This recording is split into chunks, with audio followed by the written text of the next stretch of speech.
months, he lived with the tribals, shared life and hardships, asked for no exceptions, worked with them, ate their simple diet of root crops, slept together around the fire at night, no man, made himself dependent on them, tried to show that they were equals, and to some extent captured their values, attitudes, and rhythm of life.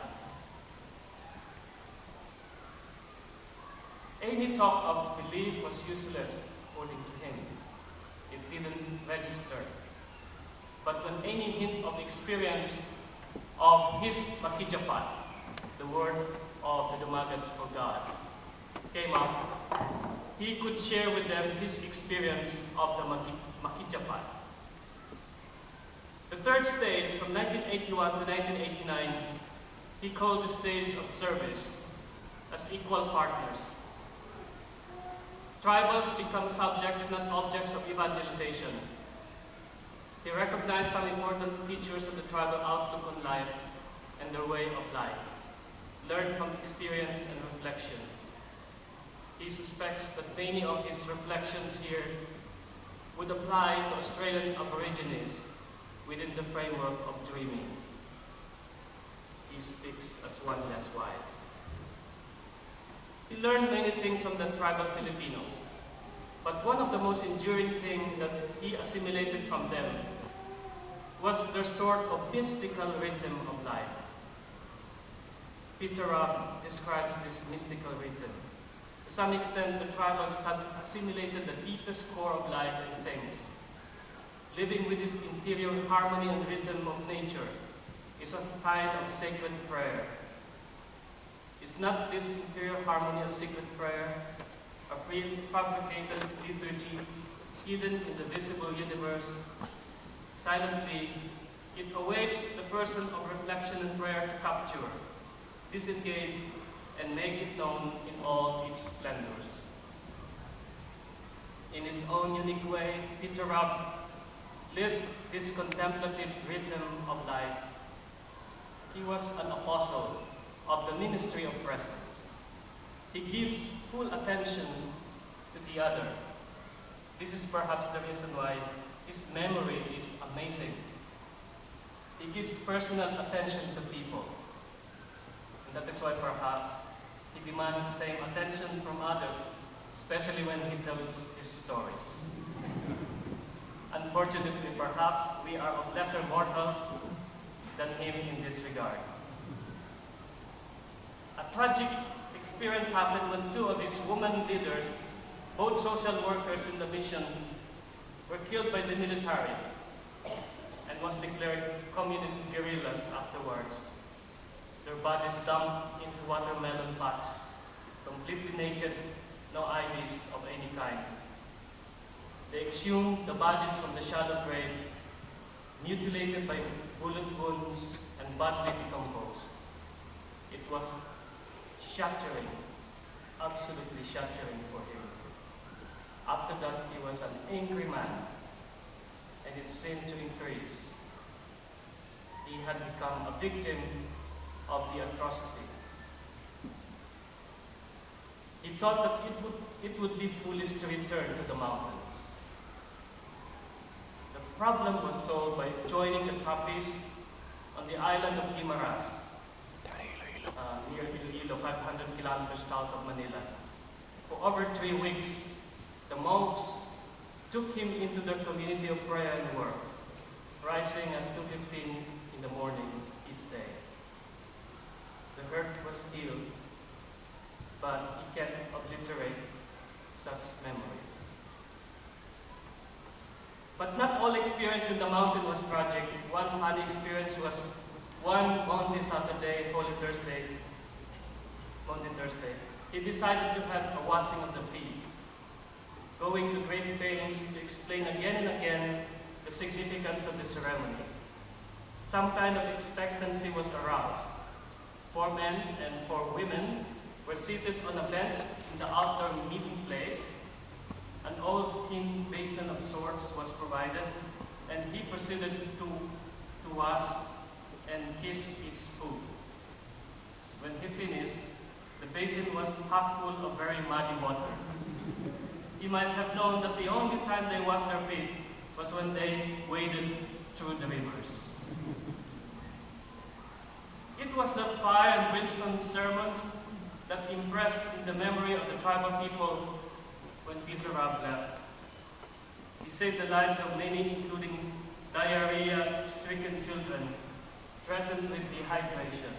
He told their parents to give them boiled water to replace lost fluids. He obtained medicine for lepers and drove the gravely ill to Tanay or Manila. He raised 10,000 pesos to buy a village water buffalo and worked hard to organize Aratan Cooperative to boost tribal incomes. It failed, unfortunately, on government red tape and the opposition of middlemen who control the trade.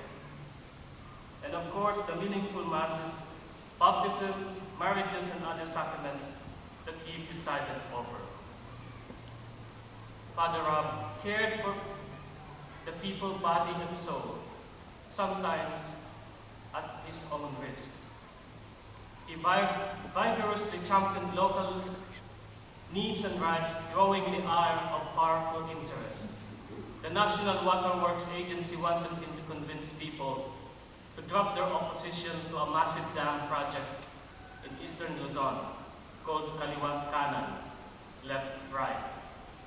Concerned about communist rebels passing through, the military invited Father Robb for questioning and kept him under surveillance. By 1988, as much as he might have wanted to fight for his beloved tribals, the onset of painful arthritis on his knees forced him to leave the mountains. But he brought back more. He came to evangelize the tribals, but he left being more evangelized by them. His experience of God in the makichapat of the tribals strengthened and deepened his belief in our God. He sought to bring faith to the tribals and discovered himself. This sort of spiritual transfiguration experience in the mountains did not leave him. He would talk about it over and over again. It stayed with him until his death. It is a pity that the Dumagats and the Remontados he dearly loved could not come here to share their side of the stories of this messenger. But I'm sure that the old men and women of the Sierra Madre Mountains are retelling the stories of this big, white, generous man of faith who once dwelt among them. His spirit lives on, and they will pass his story unto generation to generation. The feet of the messenger has finally come home and takes a rest. But his experience in the mountains will forever be a living inspiration for us. Allow me to express my gratitude to God through the gift of your life, Peter, in behalf of the Filipino people, especially of the Dumagats and Remontados, and of the Vice Province of Manila. Maraming salamat, Father Peter. Kapahingahang walang hanggan sumaiyo, kapayapaan ng Panginoon ay baunin mo. Mabuhay!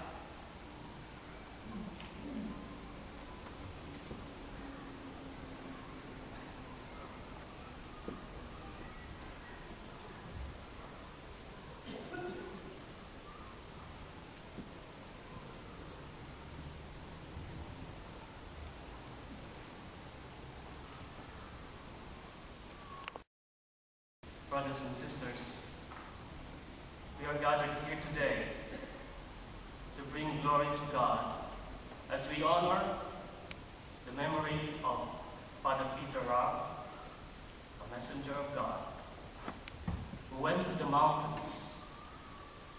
truths about God, but discovered instantly that God was there even before he arrived. The feet of this messenger, Robb, began his journey, as we were told a while ago by Kathleen and Frank, on the 9th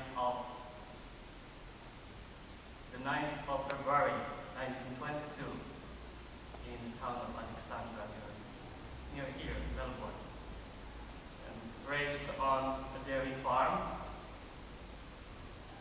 There lived Norman James Robb, his wife Esther, 4 girls and 4 boys, 20 sheep, 70 cows, and a good many pigs, chickens, and turkeys.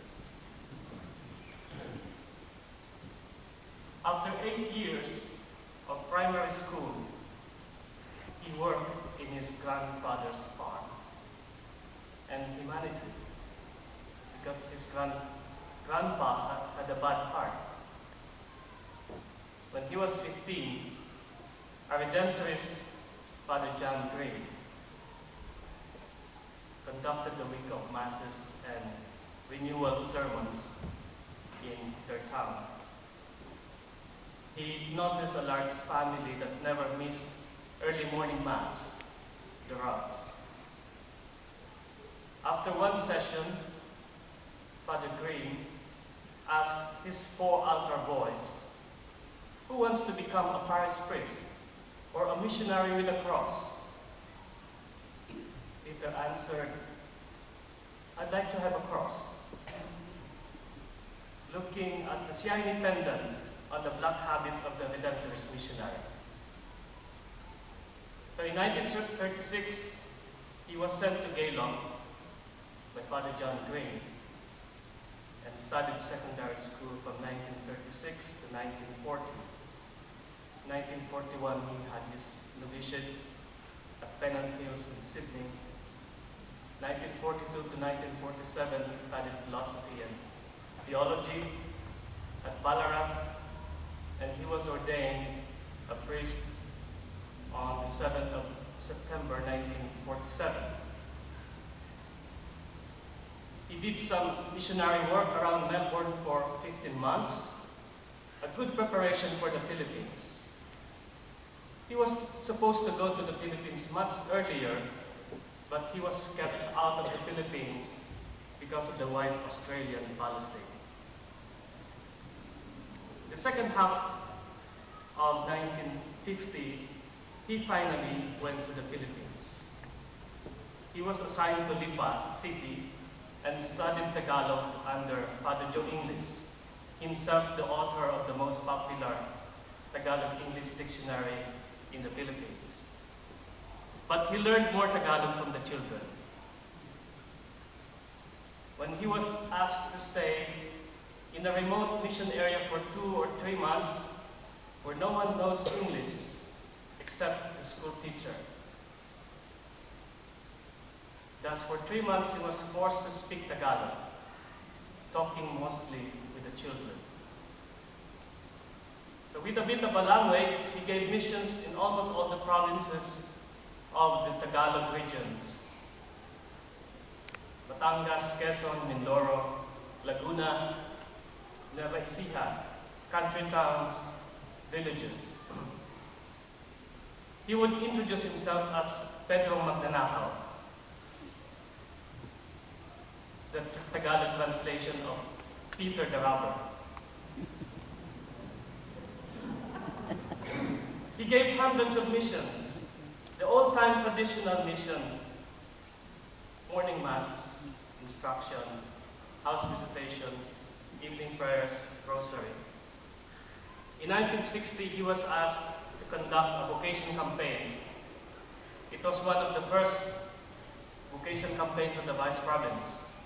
For a long time, the Vice Province did not have a vocation campaign for many reasons. On his first year, he visited 160 schools, Catholic schools, independent schools, government schools. In 1962, the Vice Province began to build the Antipolo seminary, and he became the first rector of the seminary. In 1964, he was elected as a vice provincial. It was an auspicious time, since it was the time after Vatican II. And Peter Robb was instrumental for initiating meaningful renewal and changes in the vice province in the light of Vatican II. In 1970, he was Superior of Baclaran. In 1973, he found the tribal people, or shall we say, the tribal people found him. This is the highlight of the life of this messenger. When he went to the mountains and discovered God among the Dumagats and Remontados. In 1980, he painfully left his ministry to the tribal people. In 1990, he was asked to go to Hong Kong in China to re-establish the Redemptorist mission in China.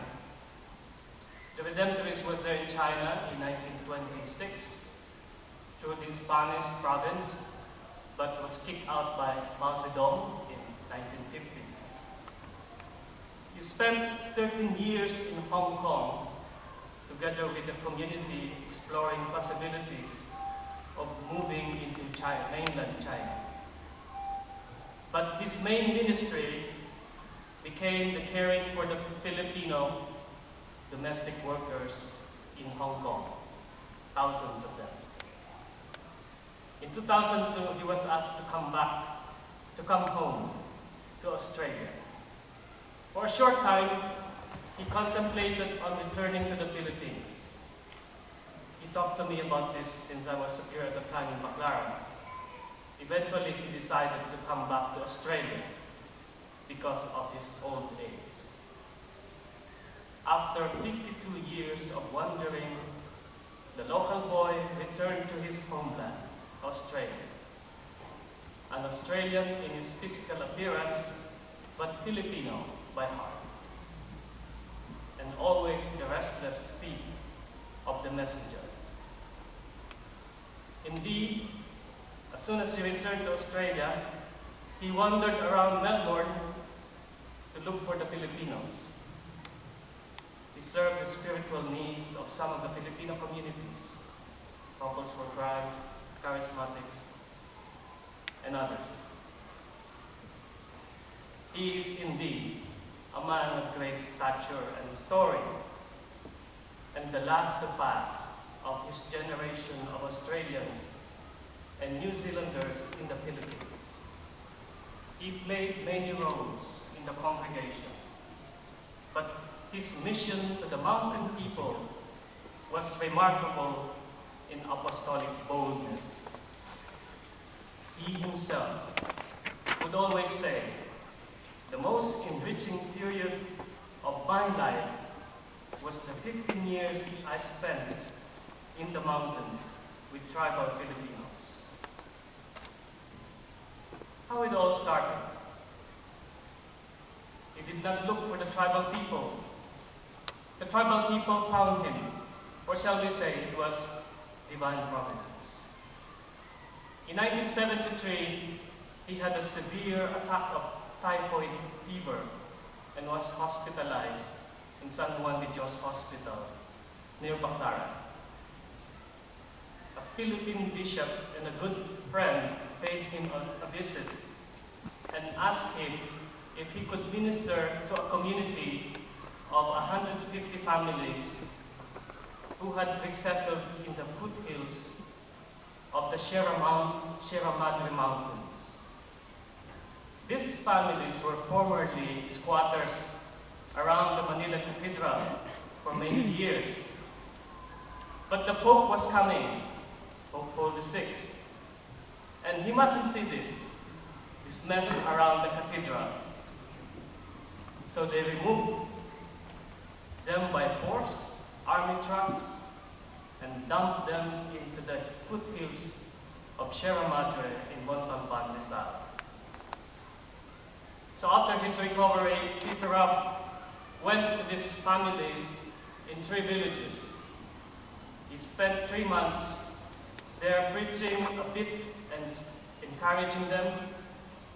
One bright morning, 5 men in G-string appeared. He chatted with them in broken Tagalog on their part and on his own part. Where do you come from? He asked. And they gave a nod of the head with a movement of the eyebrows towards the mountains. Then one of them gave the gospel invitation. Come and see. That was the start of his mission to the mountains. 2 days later, Peter Robb was with the 5 Dumagats, trekking the mountains. It did take him almost 4 hours, climbing steep tropical mountains and down to the rivers. They told him, "Aliktuhod yung bundok," which means you kiss your knee while you climb. It was a good novitiate for 3 years to come. On arriving at a community of about 15 lean-tos for home, the kids all fled to the surrounding forest. "Kapre," they shouted, referring to a giant Lord who perched atop a tree at night smoking a cigar and preying upon helpless passers-by. He spent 2 days with them, ate their diet of carbohydrates, roots from the mountains, and the tender tips of different plants. Talbos. It was a very nutritious diet. He fished with the men on the rivers, catching prawns and eels. After the simple evening meal, they gathered around the fire. They all bedded down together, men on one side, women on the other, and children all over the place. The dogs were also there too. There was no light of any kind except for the fire. The night was dark. The lad caught fire. He could see it in the eyes of all, intently looking at the fire. The fire of the Holy Spirit was in their midst. Conversation was very quiet and sporadic. This became the pattern of his life for 12 years. He described his mission in the mountains in 3 stages. From 1974 to 1978, the first 4 years, he called this his education, living with the Dumagats, old-time missionary, preaching at them. Gradually, he realized the paternalism of this approach. It was, according to him, condescending. He had everything to give, and they had nothing. It was creating situations of dependence. No true personal relationships were established. I was a slow learner, he said. Yet, he felt something was missing. During a 5-month holiday in Australia in 1979, he reflected on what it might be. The tribals listened to me, but it was one-way traffic, he said. He was the good white father with all kinds of goodies. It was a demeaning attitude. He had everything and they had nothing. On his return to the Philippines, Father Robb asked his superior for permission to live indefinitely with the tribals. No exceptions, he said. And this is the second stage of his mountain mission from 1979 to